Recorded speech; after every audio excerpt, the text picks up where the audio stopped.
Now, 7 o'clock, guys. So, welcome to the purpose of this book. My name is David. I am a recovered alcoholic and a drug addict.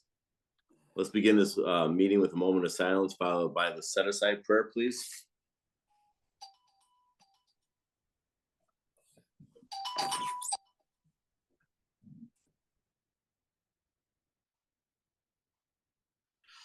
Set aside prayer. God, please set aside everything that I think I know about myself, my unmanageability, my spiritual path, and you, for an open mind and a new experience of myself, my unmanageability, my spiritual path, and especially you. Okay, guys. See, the purpose of this book is not affiliated with AACA or DAA or any other 12-step organization, nor are we bound to any fellowship by association. This is not a recovery meeting, but it is the study of the Big Book of Alcoholics Anonymous and is applicable to many fellowships. In this intensive deep dive study, the Big Book of Alcoholics Anonymous, we read and emphasize the instructions, the promises, prayers, questions, warnings, and other key information.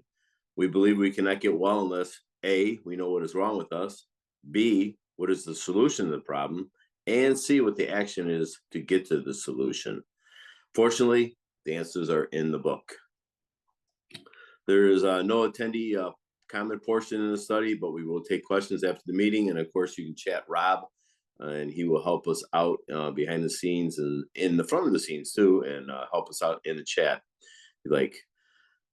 Please post questions, like I said, in the chat so Rob can help out with that. And we are not the official, and I need to make this very clear. I am not the official Big Book expert or guru, but we will share our experience and knowledge from the study of the book and the teachings of those who came before us.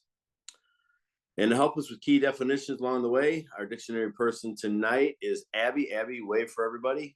There's Abby.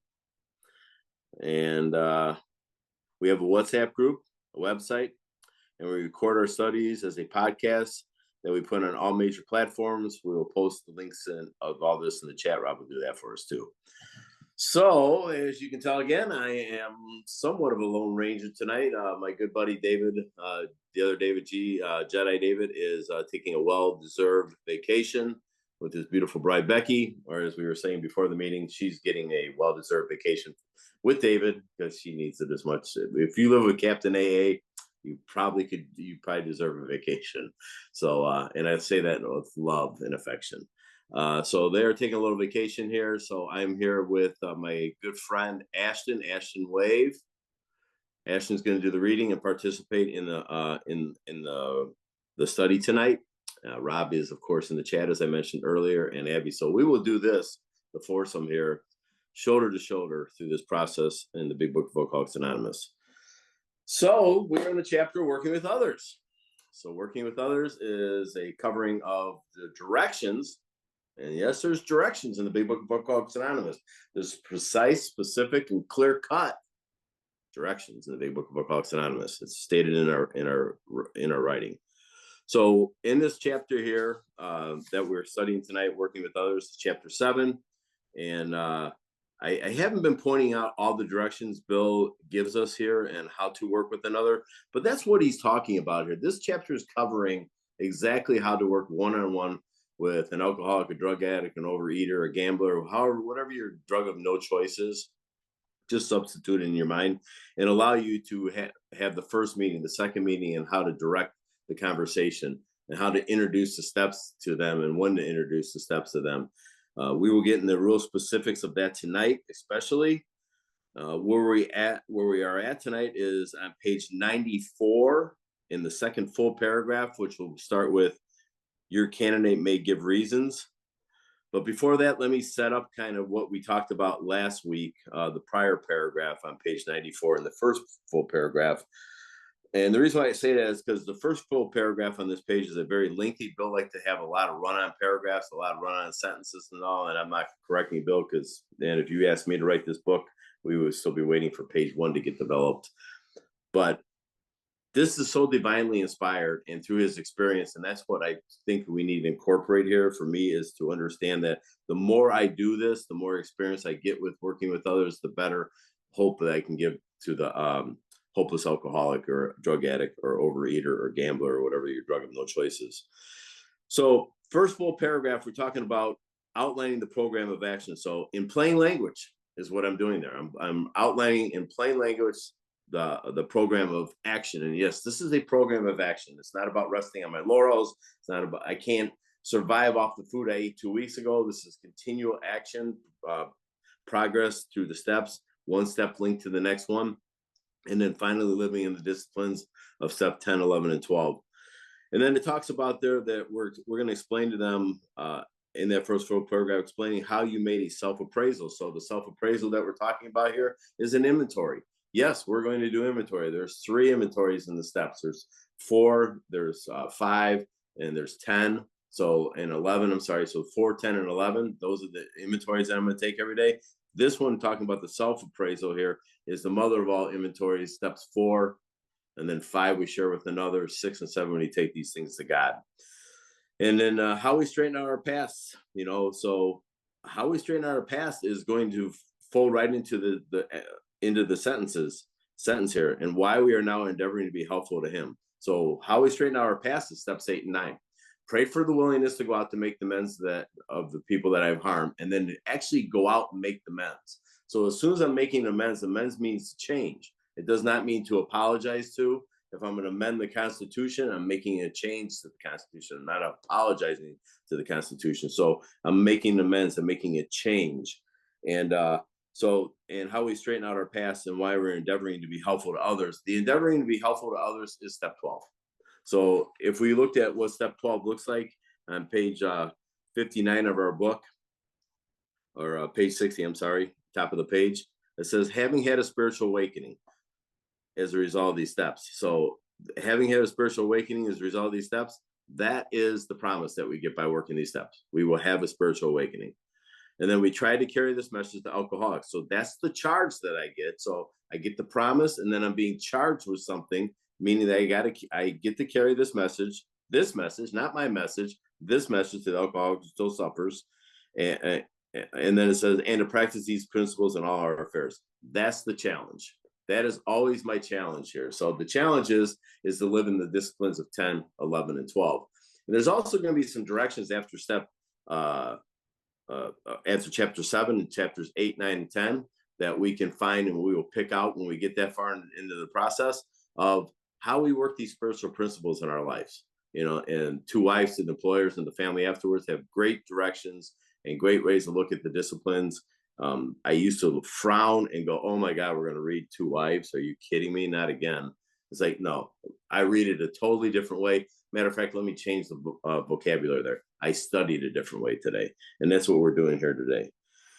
Back to 94, it is important for him to realize that your attempt to pass this on to him plays a vital part in his recovery. Vital means to sustain something, to live. It's life-saving or life-giving. Vital part in your own recovery. So for me to stay sober, please circle the word or highlight that word vital there. It's my obligation to carry this message. And again, like I said, the more I do it, the better I get at it, the more I can take that hopeless alcoholic to a place of a relationship with a power greater than themselves. And then it says, actually, he may be helping you more than you're helping him. That does. So a lot of times you hear, oh, this is a selfish program. I beg to differ. This is a selfless program. Less David, more God. Less David, more fellowship. Less David, more program. Right? That's the key here. The self must die over and over and over again. So this is a selfless program. And then it says, make it a plan that he's under no obligation to you, that you hope only that he will try to help other alcoholics when he escapes his own difficulties. This is me giving the newcomer, the new person, the protege, the candidate here, a vision. Because they're going to work with others. If you're one of my guys, I'm getting you prepared to do this work as I do this work with you, to carry this message, this obligation, that you carry this message to the suffering alcoholic, drug addict, gambler, overeater, whatever your drug of no choice is. That is your obligation if you want to stay sober. And I'm preparing them. I'm giving them a vision. We're going to do this. And I'm going to use this term a lot tonight. Shoulder to shoulder, right, Ashton? This is what we do. right, Esteban, right, RJ? This is what we do, shoulder to shoulder through this whole process. I'm not more sober than you. In this case, I am with this guy because I've recovered and he's not. But I'm going to give him a vision for what it looks like, and he not fear that because he will have a relationship with power, and he also have people put in his life to take him and help him through that process. If I have a question, I don't have all the answers by any means. You know what? I have a sponsor, and my sponsor has a sponsor, and my sponsor, by the way, knows he's my sponsor. That's kind of important too, right? I, just ask yourself that question. Does your sponsor know? Because I'm going to meetings and like, hey, guy, how you doing, David? I'm like, good. He goes, yeah, you're my sponsor, right? Still, I'm like, no, dude, I haven't seen you in 2 years or heard from you in 2 years. I don't think that this how that works. But if you want to get back into the work here, well, let's talk about it. So, suggest how important it is that he places welfare of other people ahead of his own. So, one of the terminologies that I because I came in here, yes, I knew I had an alcohol and drug problem, but I absolutely loathed myself. I hated the guy, the husband, the father, the employee, the neighbor, the anybody, the driver, whatever I was terrible at it, all of it. Drugs and drinking were my life, and I loathe myself. It says, I only put myself in front of other people today. So the terminology that I use with people that I work with is, let me love you until you can love someone else. And the process of that is, if I work these steps, if I'm honest and thorough about this process, I will learn how to love myself too, because I will learn how to love a power greater than myself. And all relationships are based on my relationship with God. And then they conform to other relationships with wife and children and neighbors and fellowship and all that stuff. That's my experience. So let me love you until you can love someone else. In other words, put someone else's welfare before your own. Like I try to do that quite often. I do that as much as I'm aware of, not asleep, dreaming I'm awake. I was doing that a long time. We were talking about this right before the meeting about working the steps off the wall. And what the result of that is you're going on vacation with a jackass, right? Marietta, I mean, that's what we do. And if I work them out of this book, I'm not that jackass anymore. I've had a personality change sufficient enough to recover from the disease of alcoholism. So I know how to put someone else's welfare before my own. It just becomes more natural, especially by living the disciplines of 10, 11, and 12. And then make it clear that he's not under any pressure that he needn't see you again if he doesn't want to. Sometimes that doesn't work out. I think Ashton brought it up last week. We may not be simpatico, right? We just might not be, right? It doesn't always work out. But I don't ever give up on the newcomer. You know why? Because I understand the first step. That's why. I understand what powerlessness is. I know what unmanageability looks like, and I will never give up on them. But at the same time, I may not be able to align with them, so I maybe am not the best fit for them. You should not be offended if he calls it off or he's helped you more than he helped him. Yes, that's so true. Anybody I've ever worked with has helped me more than I helped them. Have you ever had this experience? And I was with RJ today. We were on the phone and we were talking for quite a while. And you ever get this feeling remember like when right before you're going to pick up, the sense and ease and comfort that comes with once for the first drink of the drug, right? The sense, right? That's the best part of the drink of the drug, right? The food, the gambling. It's not in the process. Like that's all downhill after that time. But man, how about right before that? It was. And the same thing is true when I'm in a conversation with another fellow member of the 12-step program. This dopamine gets released in my brain, and I just feel like I'm connected to power because when one or two or more of us are gathered together, he is present. At least that's my experience, and I experienced that so many times. Have you ever had an out-of-body experience where you're sitting having a conversation with someone and the vocabulary that you're using you've never used before ever in your life, and you're going to yourself, I should write this stuff down. This is the most brilliant things I've ever come up with in my entire life. I should write the big book. In all humility, that is a power greater than myself working through me. Why can't it be like that all the time? Why can't it be? If I use the principles of what Alcoholics Anonymous is asking me to do, pause when agitated. I don't really get agitated. But how about doubtful? When I get doubtful, I get doubtful. I don't know how to make every decision. And I sit quietly and wait for the right answer to come. And if it doesn't come, I don't do anything. But I can have intuitive thought. When we talked about the 11th step, we talk about this intuitive thought that comes into my brain. The, my old thinking is gone today. As long as I stay in those disciplines of 10 and 11 and 12, I have a personal, a conscious contact with God. That's what step 11 is all about.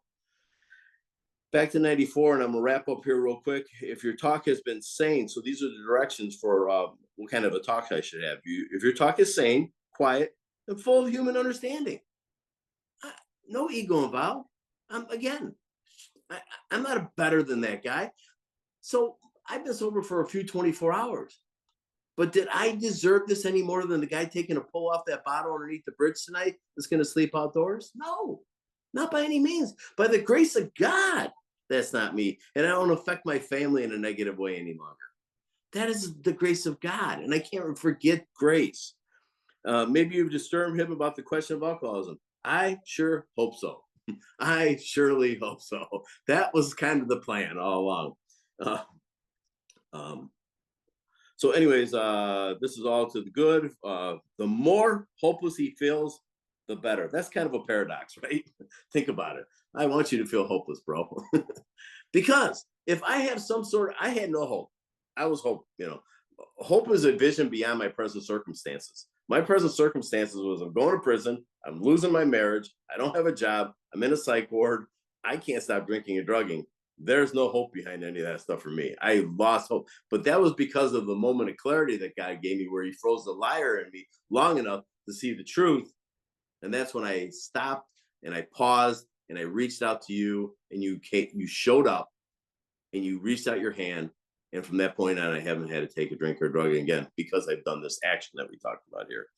So he'll be, then it says he will be more likely to follow your suggestions if he's hopeless. I don't think there's any argument there. If I have some sort of hope that somehow someday I can drink like another person, I can't help you. I don't think I can. But if you're a hopeless alcoholic and drug addict, read Bill's story, read any of the stories, Jim's story, Fred's story, the Man of 30 story, any of the stories in the back of the book, and try to relate to those stories, relate to them in a way like this. Did I drink, think, or feel like that person? Did I think, drink, or feel? Go to a meeting. Did I drink, think, or feel like that person? Don't look for differences, look for similarities. Because a lot of times we go to these discussion meetings and there's so many differences, I want to get up and leave. But if I stick around long enough and carry this message to the meeting, maybe I can make that a healthy meeting. Maybe I can give someone else just a glimmer of hope, because that guy who doesn't want to talk in a meeting may need to do that. I need to make that approach after the meeting and talk to them. So that was my kind of a review. It's a bit lengthy. I apologize for that. That was God working through me, I hope, from that moment. And Ashton, if you wouldn't mind, kick off our reading tonight on page 94, second full paragraph, please. Let's do it. Your candidate may give reasons why he need not follow all of the program. He may rebel at the thought of a drastic house cleaning, which requires discussion with other people. Do not contradict such views. Tell him you once felt as he does, but you doubt whether you would have made much progress had you not taken action. On your first visit, tell him about the Fellowship of Alcoholics Anonymous. If he shows interest, lend him your copy of this book. Anything, Abby? I lost you. I don't even know where you're at. Oh, there. Okay. All right. So your candidate. So look, this is the third time that Bill is using a different name for the new person. Again, we brought it up last week, Pigeon, but I heard someone say it, bring it up. Pigeon could mean carrying the message. So I get that. Okay. I looked at it all the wrong way. My mind is opening up a little better here. But he's used the word prospect. He used the word protege, and now he's using the word candidate. So may give reasons why he need not follow all the program. So all the program means all 12 steps. And then after we do 12, it's like a clock. We just start all over again. He may rebel. So a rebel is a person who does not like or like rules or authority. At the thought of a drastic house cleaning. So who wants to do that? Does anyone, like, when you first come in, want to do, like, can't wait to do this fourth step you guys all been talking about?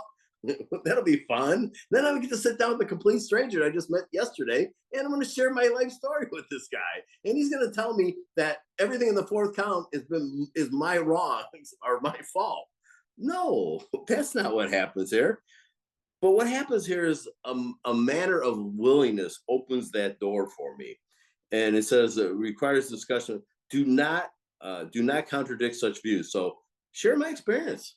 There's no reason to argue here. That's my experience. I don't have to argue with anyone. Tell him you once felt as he does, and this is me identifying with another human being.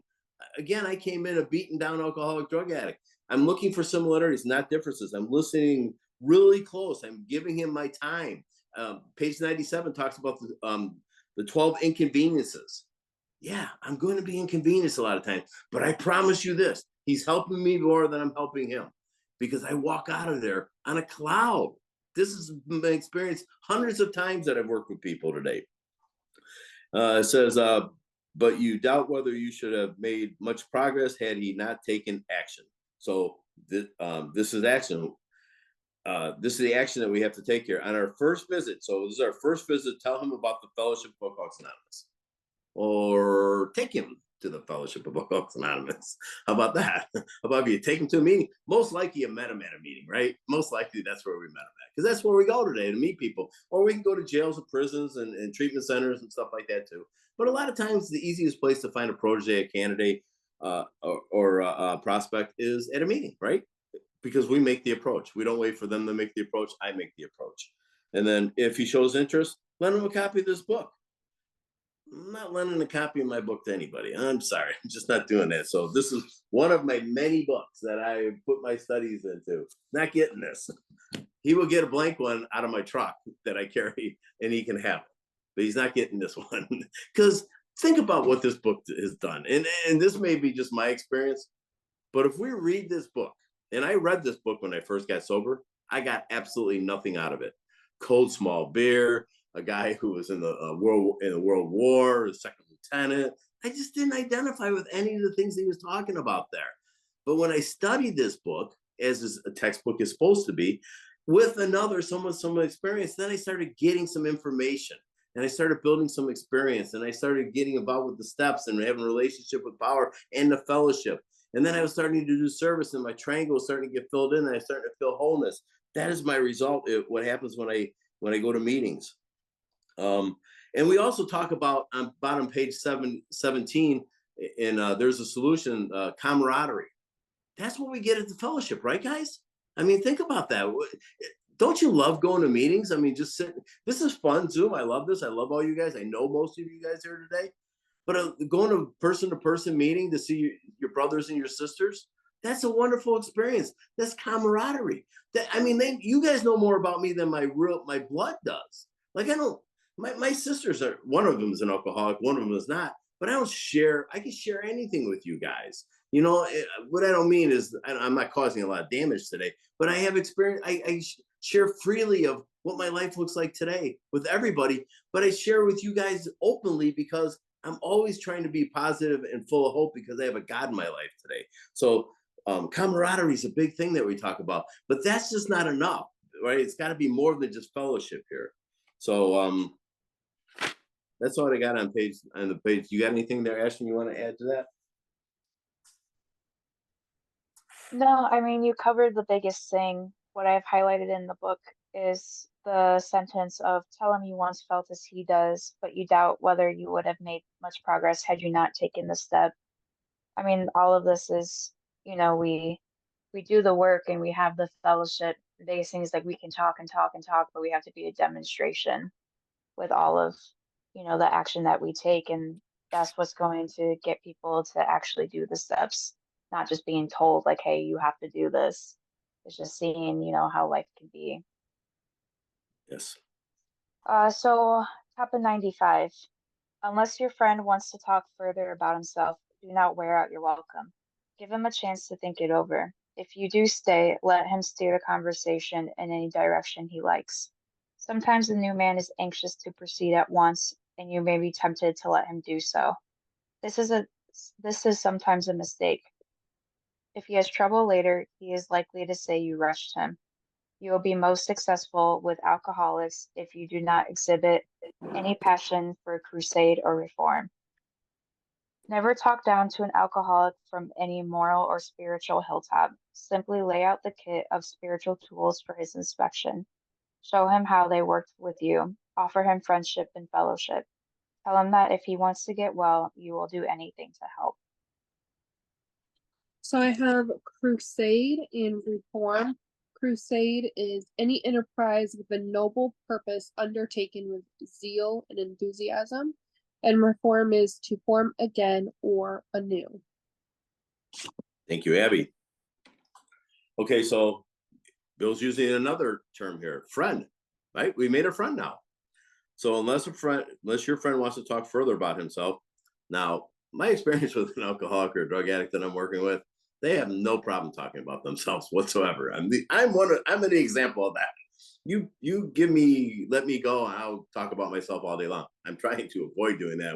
I'm to take a more interest in you than I'm taking in myself, and I'm giving him my time. That's what and my time is precious to me. But at the same time, we are in the life-saving business, not the result business. Don't confuse what I'm saying there, but we're in the life-saving business. We have been given this message to carry to the alcoholic, drug addict, overeater, gambler, whoever your process addiction may be, to save a life. We were chosen to do that. That is unbelievable. That is reinforcing what we're talking about, being an agent of God, working on behalf of another, meaning working on behalf of God. I get to do that. And I take great pride in that kind of stuff. So again, I walk out of there floating on a cloud when I get to do that stuff. It says, give him a chance to think it over. So give him a chance to think over what? Well, what I did in the first meeting, because in the other page you talked about the first meeting, I'm laying out the foundation, steps 1, 2, and 3. In one meeting, I'm doing that. I'm laying out the foundation, 1, 2, and 3 to them. I'm laying out what is the problem, what is the solution, what is the practical program of action. I'm also laying that out. I'm not hammering, I'm not shoving it down their throat, I'm not hitting it in the head with a big book. I'm just pointing out because he must be interested in how I got the personality, how I got the life that I have today. So I'm ironing out for him what that looks like. And it says sometimes the new man is anxious to proceed, and you may be tempted to let him do so. Please pay attention here. This is sometimes a mistake. If he has trouble later, he's likely to say you rushed him. So people take this out of context all the time in meetings. Let him take his time. Don't rush him through the steps. That's not what this is saying. It's saying it's not saying that we take our time. It's not saying that at all. It's saying that we don't start step 4 right away. That's what it says. I'm not going to skip 1, 2, and 3. I'm going to go, here's your inventory. First meeting, 10 minutes into it, start writing inventory. That's what that means. It means, because what I'm trying to do here is, it's imperative that we work the steps quickly and thoroughly. And after I get done working the steps with him and get him to a power grade himself, I can go back through the book word by word, line by line, hour a week, hour a day, whatever I got to do. Hour a week doesn't give me a lot of time with a person. But if I do this an hour a day and read the text, because we can do this on Zoom. I do this on Zoom with guys I work with all the time. Hour a day, hour a week. Got to get you to the text. But I'm not just throwing the 4-step at them right away. That's what that means, that I'm rushing him through that process. I'm not, because I want to make sure that he understands that he's a real alcoholic. And I'm just using the word alcoholic there. Please change that to whatever your drug of no choice is. Real alcoholic, that once I put it in my body, that I have this normal reaction. And once I stop, I cannot stay stopped. This is the obsession of the mind. And I have the spiritual malady that's described so wonderfully throughout the book, but particularly on page 52 in the bedevilments. And on my own power, how am I doing with those bedevilments? Horribly, by the way. So I'm just pointing out those things to him. So this would be a mistake if I gave him the 4-step without any prelude to why we're doing this inventory here. Because first of all, if I'm powerless, I shouldn't have a problem with step 2 whatsoever. I have to have power. I desperately need power. On my own power, I can't stay sober. And my life is very unmanageable, which is the real problem anyways. And I want a life that this guy is sharing with me here, this sponsor of mine. I want what he has. I don't even know what he has, but I don't want what I have. That's really where I was at. And it says, you will be more successful with the alcoholic if you do not exhibit any passion or crusade or reform. So think about in the 1930s when prohibition was appealed. And I'm not a teetotaler just because I stopped drinking, guys. I stopped drugging. I'm not. I'm not a reformer. I'm not a crusader. I'm not pro or con. Well, I'm probably more con than I am pro, but I'm just saying I'm not here to reform anyone into my way of thinking unless you want what I have. And if you're willing to go to NAH and you ask me to be your sponsor, then then I'm going to suggest that you do what I did if you want what I have. So again, I'm not a crusader reformer, but so prohibition, the 18th Amendment was appealed, and that doesn't fix everything. It doesn't mean that everybody was okay with, there's no more drunks left over. That's why they appealed it. That just meant that they wanted to make more money and go through this whole process, whatever they had to go through here. But then it says here in the book, says never talk down to an alcoholic from any moral, spiritual hilltop. That's shoulder to shoulder, guys. I told you I was going to use that reference a couple times here today. That's what this is all about for me. This is about me, us, shoulder to shoulder through this process. I never have to do anything alone again. And I have not had to do, I'm not under exaggerating. I'm not over exaggerating. I don't even know under exaggerating is a word, probably not, but I'm using it because I have the platform for it. But I'm just saying, I haven't done anything alone in the Fellowship of Alcoholics Anonymous, Cocaine Anonymous ever because of the 10th step and because of the 11th step here. I always are sharing with either a sponsor or people that I give spiritual consent to. Or I'll maybe go to a meeting because I'm sharing good stuff today. I'm not sharing, the miseries that I brought into to the rooms because I don't have those any longer. I'm sharing hopefulness. But again, it says, I'm doing this shoulder to shoulder with another alcoholic. So I trust you and you trust me. That is an experience that I never had until my very first sponsor. And his name was Tom F. I brought him up last week or the week prior. And it was the first honest relationship I had with any human being. But I knew my life depended on me being honest with him. I just don't know how I knew that, but I felt like so comfortable. And he gave me that. He gave me that time and that love and that compassion. And I felt like I could share anything with him. And I did that for many, many years. And I still continue to do that today. So I'm not on any moral or spiritual high top. Simply lay the kit of spiritual tools for his inspection. These are the 12 steps. I need to have some experience with these 12 steps if I'm going to do this. Some experience. And I have a little bit of experience with the few 24 hours that I have, but I'm laying the 12 steps. Does he want to pick them up or not? It's his call. And if he can't make a choice, I'll help him with that choice. Let's do this shoulder to shoulder. I won't leave you alone. The only time I will leave you alone in the step process, and it seemingly looks that way and it's not even necessarily true, is in the 9th step. Because I'm probably not going to go door to door while you make amends. I probably don't need, but I don't need to do that because you've already prayed for the willingness and God is with you. So you can clear up the records of your past. You can do that stuff. Hi, Andy. Welcome. And so the process, the 9th step is the only one that seems like I'm doing it by myself. The rest of the steps I'm going to be doing something throughout the whole process. And again, the word seemingly by myself. I have a power greater than myself in my life. I've recovered at this point and starting to work step 10 right away. So then it says, offer him friendship and fellowship, right? Let's go out to coffee. I don't know if, people are over in the UK or down in Australia, like Kevin and stuff like that. We have a restaurant here in the States and especially in Illinois, Denny's. It's a cheap place to go to eat breakfast and it's open 24 hours. And we go there and we have fellowship after the meeting. I don't do it any longer. I used to do it when I first got sober because I can't stay up that late anymore. But the fact is, it's like fellowship is a key thing. Doing things together.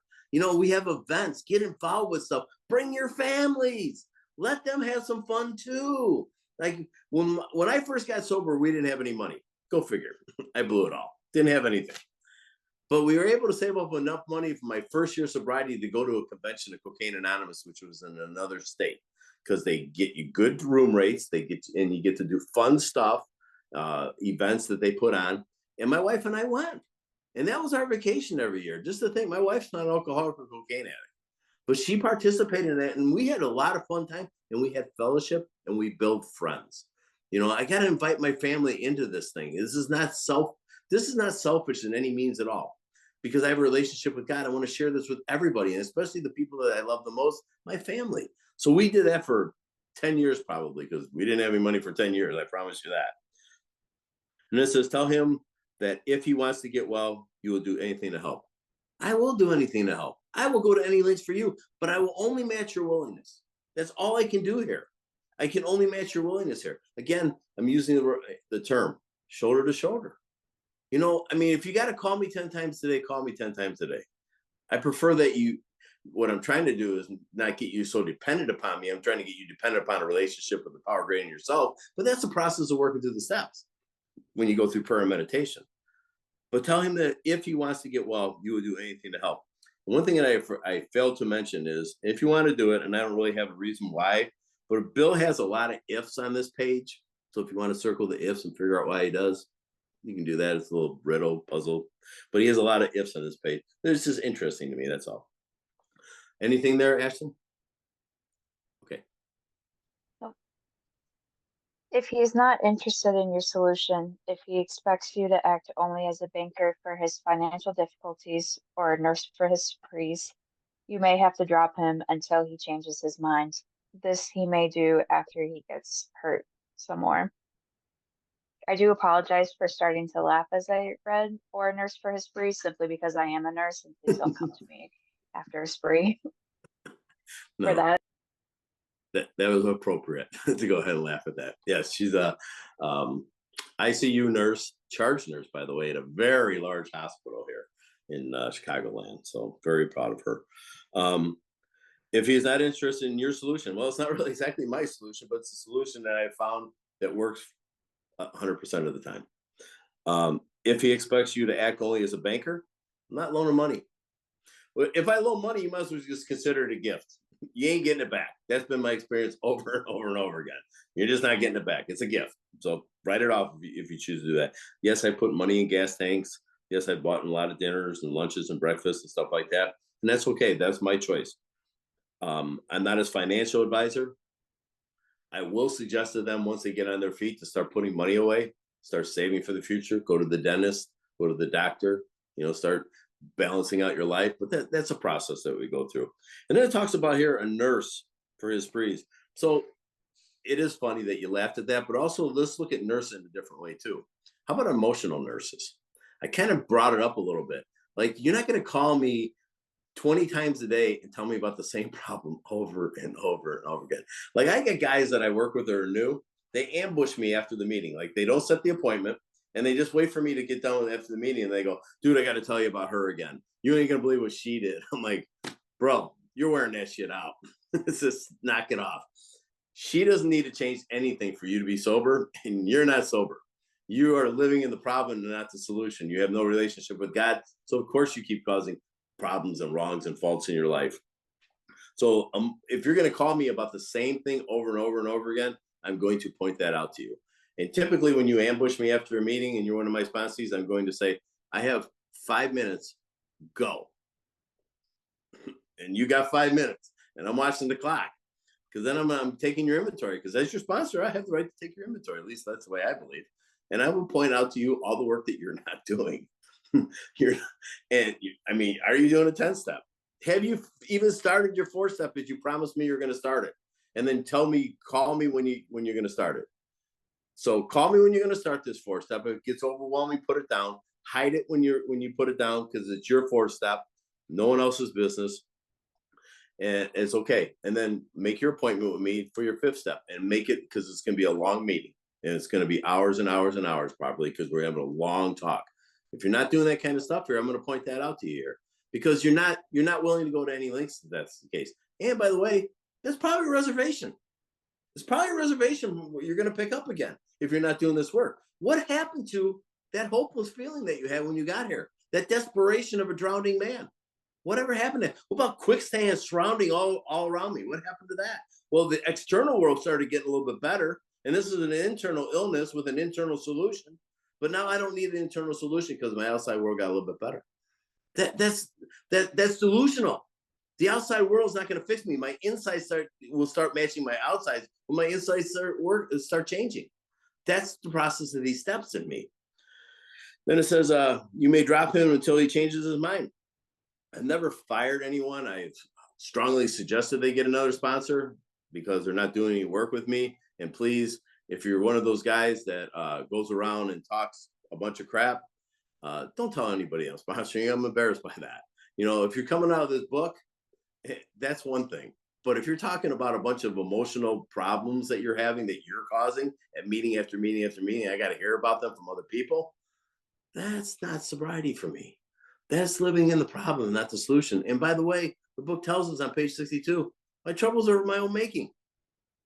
So perhaps if I stop making my own troubles, I won't have these problems. And what sets all the ball in motion for that is selfishness and self-centeredness. And that will kill me if I don't get rid of that. And by the way, I can't do that on my own power. So it says, this he may do after he gets hurt some more. Great pain is what creates hopelessness. Great pain is what creates hopelessness. It does. The pain that I was in when I first came in was absolutely, I could not believe I put myself in this position. Listen, I have met some dumb alcoholics and drug addicts in my life, but I've never met a stupid one. Like, we put ourselves in some really bad predicaments and we get ourselves out of these things. And sometimes I'm amazed how we get them out. Sometimes foxhole person, God pulls me out of it, so I think. No, the bottom line is I couldn't pull myself out of this, nor did I want to pull myself out of this. I knew I couldn't do this on my own power. So I was hurt so badly. This great pain in my life made me have the desperation of a drowning man. And I wasn't particular on what color life preserver you threw me. Whatever you threw me, I was happy to grab, and I would do whatever it takes. You know, I still have that same feeling today. I have no power, no choice, no control. Only by the grace of God, I have permanent sobriety. And I never have to take a drink again as long as I live in the steps of 10, 11, and 12.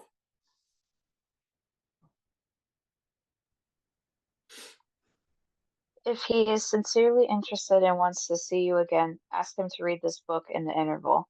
After doing that, he must decide for himself whether he wants to go on. He should not be pushed or prodded by you, his wife, or his friends.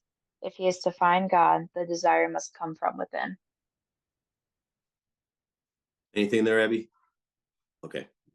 So if he's sincerely interested and wants to see you again, ask him to read this book in the interval. So again, it goes back to, I think it's a very difficult book to read, and you guys know Jedi David very well. He's well educated, studied Shakespeare in college, but he even told me when he started reading this book, it's like, this doesn't make any sense. I don't get it. That's why it's a textbook. It's meant to be read and studied. That's why we do that. I am so blessed to find Zoom meetings. You know, I study with Howard and Kathy on Sundays, and Paige and Terry and all these other people and I've listened to Mark Houston a million times, and Joe Hawk and Herb K and Katie and Charlie Parker, and all these people just brought me to this level of wanting more and more and more about what this experience with the book is. And I want them to have their own spiritual experience with the book. I do. So yes, go ahead and read the book. Have your own experience. You don't get to have mine. But the thing is, we can study this together too, shoulder to shoulder, and go through this process. And we need to do that. So in the interval, it says after doing that, he must decide for himself whether he wants it. That's making that third step decision. Are you willing to turn your will and your life over to the care of God? The care of God. Why would you do that? Well, why would I do that? Because I'm not doing a very good job with the bedevilments. I'm having problems with personal relationships. Anyone identify with that?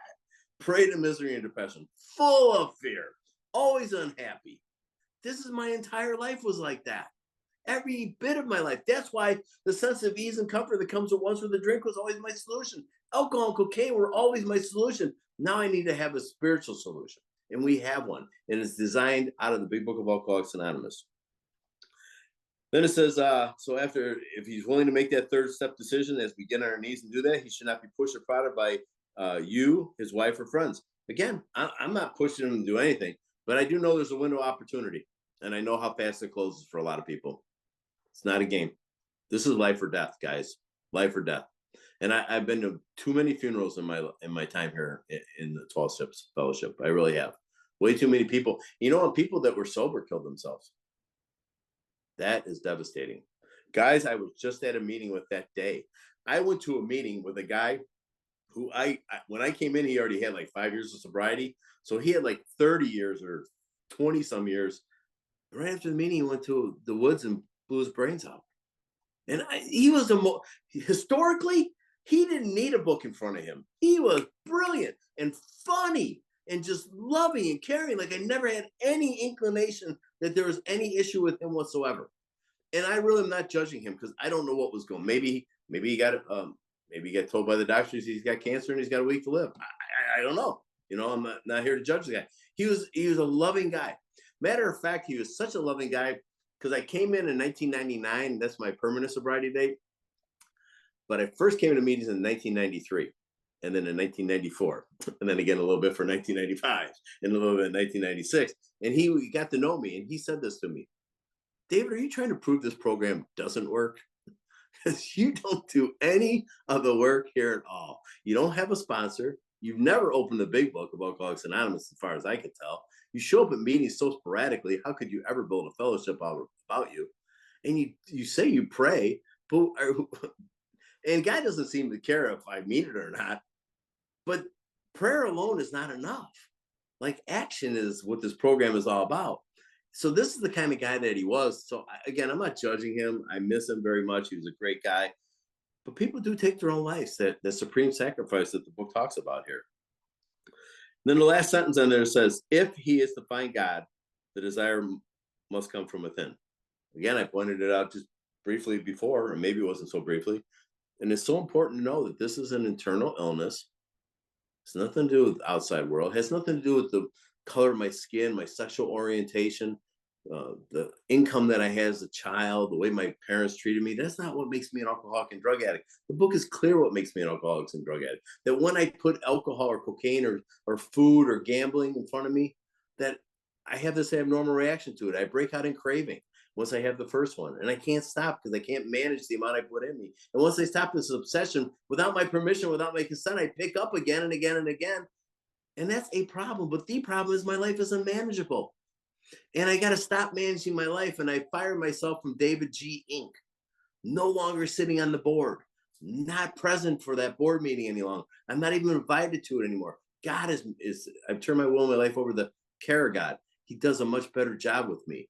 We're not partners in this, but we do this hand in hand, as the fifth step promises talked about here. So again, it's an internal illness with an internal solution. And David talks about this, and I'm just going to go there briefly on page 27 when Carl Jung talks about with Roland Hazard about what needs to change. What needs to change is, it's in the fourth paragraph on page 27. And Carl Jung is telling Roland that he has to have a vital spiritual experience, and it's a phenomenon. Phenomenon means it be experienced, but it can't be explained. So one of the leading psychoanalysts in the whole wide world, right after Freud, is saying, I can't explain this to you, but I can observe this thing. And it says they appear to be in nature of huge emotional displacements, rearrangements. What are these changes? These changes are my ideas. My ideas are my thinking, and it's radical change, like radical thinking changes.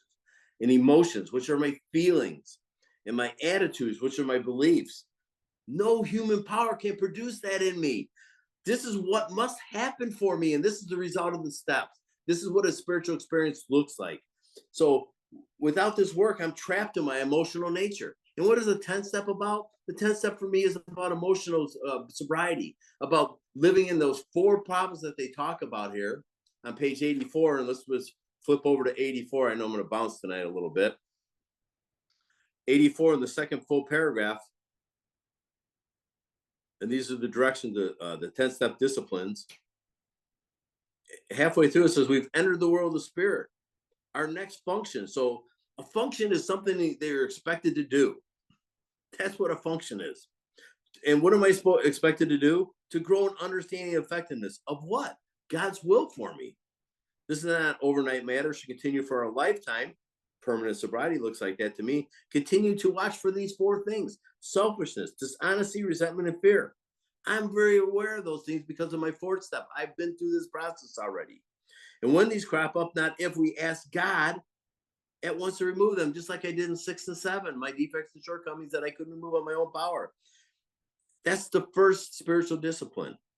And then the next one is ask was the first one, or watch was the first one, and then ask God at once to remove them. Then we discuss them with someone in a meeting. It's the 3rd one.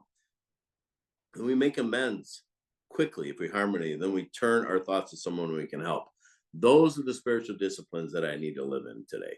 Those 4 things that are going to crop up in my life, selfishness, dishonesty, resentment, and fear, are combated with a power greater than myself. When they crop up, we ask God at once. first thing we do is we watch, and then we ask, and then we discuss, then we amend, and then we turn. That's what I get to do today.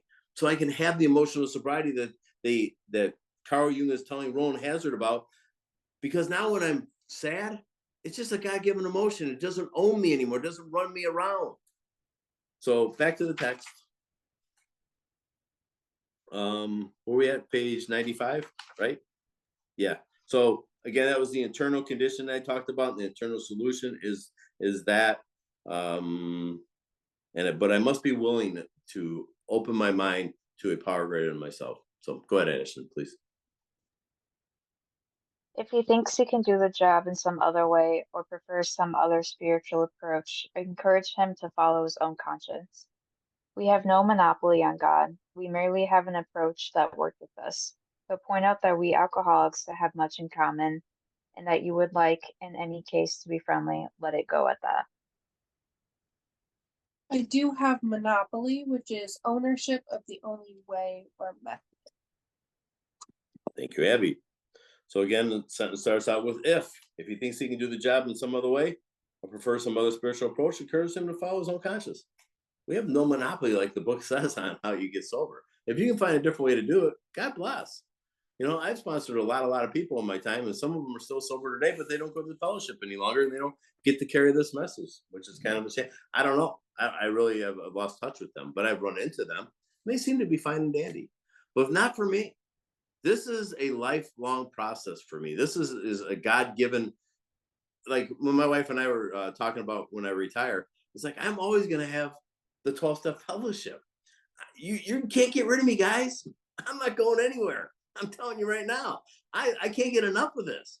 This is because you are so inviting. So we talk about that. This is an attraction, not promotion. What is the attraction? Paige brought this up a couple weeks ago when she came in. It's a demonstration of how you live your life today. And I'm so attracted to that. That is the attraction, not the promotion. The attraction is your demonstration and how you live your life.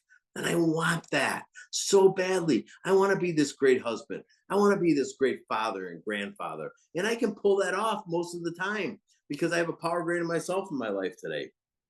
So that's just for me. But if he can find a different way to do it, then have at it. So he says we have no monopoly on God either. God is limitless, infinite, not finite. I don't know what his path is necessarily, but if you ask me, if you want what I have, then let's continue to do this work. We merely have an approach, and that's something I circle, another approach reference. There's a bunch of them in the book, big book. That's what worked for us. Millions and millions of people, over 2 million people in Alcoholics Anonymous, sober today. But pointing out that we alcoholics have much in common, and that you would like, in any case, to be friendly. Let him go at it. So for me, the last house in the block was Alcoholics Anonymous. I wasn't coming here no matter what. I just pointed out to you in 92, 93, 94. I just came here to put the fires out. I didn't come here to stay. I didn't do any work, and I got those results. Sometimes I put in about 50%. The result was still 0. 80%, still 0. I got to be 100%. I got to have both feet in sobriety. And it's not the last house on the block. It's the first house with all the lights on today. You guys keep the lights lit for me. Thank you so much for doing that.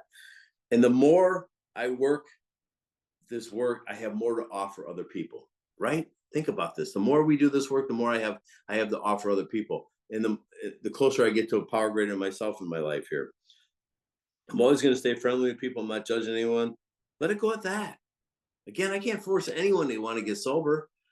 I brought this up, and I'm going to do this real briefly here, guys, because I'm not sitting in morbid reflection over this. I know my daughter passed away 6.5 years ago from a drug overdose, and we miss her greatly. And I just need to point out that her son is in college. And last weekend, I rented my wife and I rented an Airbnb for all our other kids and our grandchildren. And we went down to the college that he's staying at because he's in the marching band. It was their first home game.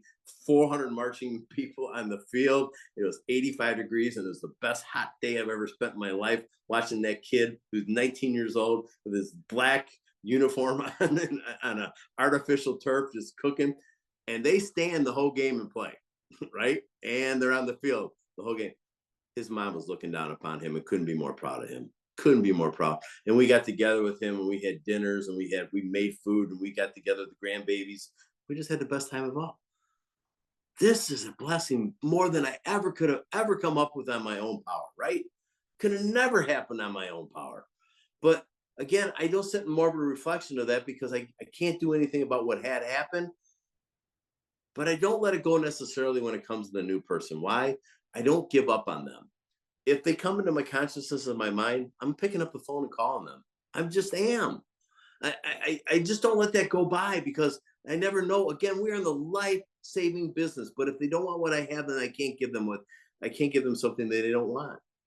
But I'll never give up on them because it talked about, and I probably won't be able to find it. Oh, our talk was sane, quiet, and full of human understanding. Made a friend. I want to continue to make friends.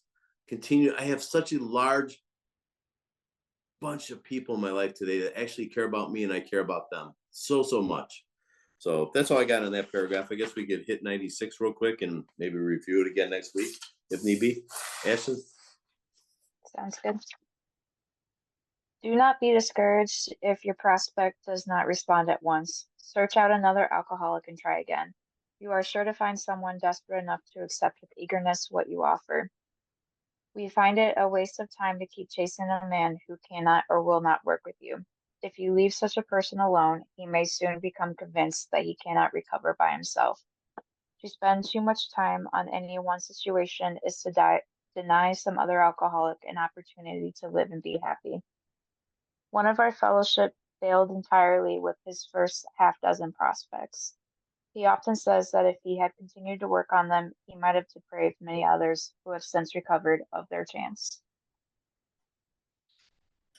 Abby? Nothing? Okay. All right, so I'll do this briefly, and next week we'll go back over this again because we got about 4 minutes to go before we close up. Don't be discouraged if your prospect does not respond at once. Search out another alcoholic and try again. That's an approach reference. Always making my approach looking for the new person who I can carry this message to. You are sure to find someone desperate. That doesn't mean I have to sponsor them to either, by the way. Like I have sponsees that need sponsees, right? There's a few of them in this meeting right now. You guys need sponsees. Go make your approaches. You are sure to find someone desperate enough to accept your eagerness, what you offer. Just need to get to enough meetings so I can find these people or treatment centers or jails and prisons to carry this message. Or how about if I pray? God, put someone in my life that I can carry this message to. But a guy told me this a long time ago, and this is not in the big book of Alcoholics Anonymous, but I kind of find it to be true. If I'm not spiritually fit enough, God isn't going to put somebody in my life that I can work with. I need to be spiritually fit so that I can carry this message the way it's designed out of this book. So they would be attracted to this, like I pointed out before, through my demonstration of my life. And they want what I have so then they can carry this message to the next suffering alcoholic. And if you ever heard Jedi David do his math on how we can carry this message, listen to one of his talks. It's right. You guys are shaking heads. Numbers don't lie. We need to be in the trenches. We need to be deep into the trenches on the front lines, carrying this message. So back to the text real quick. You are sure to find someone desperate enough to accept your eagerness, what you offer. We find it a waste of time to keep chasing a man. This looks familiar. Who cannot or will not work with you. Working with or how it works. Cannot or will not. So I'm not going to do this today because we don't have enough time. But I'm going to point out in the big book of Alcoholics Anonymous where it says cannot and where it says will not many, many times in the book. I'll do that next week if you remind me. If you leave such a person alone, he may soon become convinced that he cannot recover by himself. And that's been my experience a lot of times. And I just hope they don't die along the way or get locked up. But a lot of cases, that may be the situation. To spend too much time with any one situation, deny some other alcoholic an opportunity to live and be happy. That's what we get here. We get to live and be happy. That is what we're offering that to other people. If you do this work, clear up the wreckage of your past. Live in the disciplines of 10, 11, and 12. One of the fellowship fell entirely. That's Bill Wilson. The guys, I knew you figured that out. I knew you did. That's what they're talking about. He failed dozens of times, way more than first half dozen, like way more than that. I'll have the number next week. He also says that if he continued to work with them, he might have deprived many others who have since recovered of their chance. That couldn't be a truer statement. And the last thing I'll say about that is I couldn't get myself sober. I certainly don't have the power to get anyone else sober, but a relationship with that power, and I am not that power, is how I live my life free of the bondage of self today, free from resentment, fear, self-delusion, self-seeking, and self-pity. So today I live a happy, joyous, and free life. That's by the grace of God, the disciplines of 10, 11, and 12, wonderful fellowship of Alcoholics Anonymous and Cocaine Anonymous. So let's end on that. It's 8 o'clock, top of the hour. So thank you for listening tonight. Is there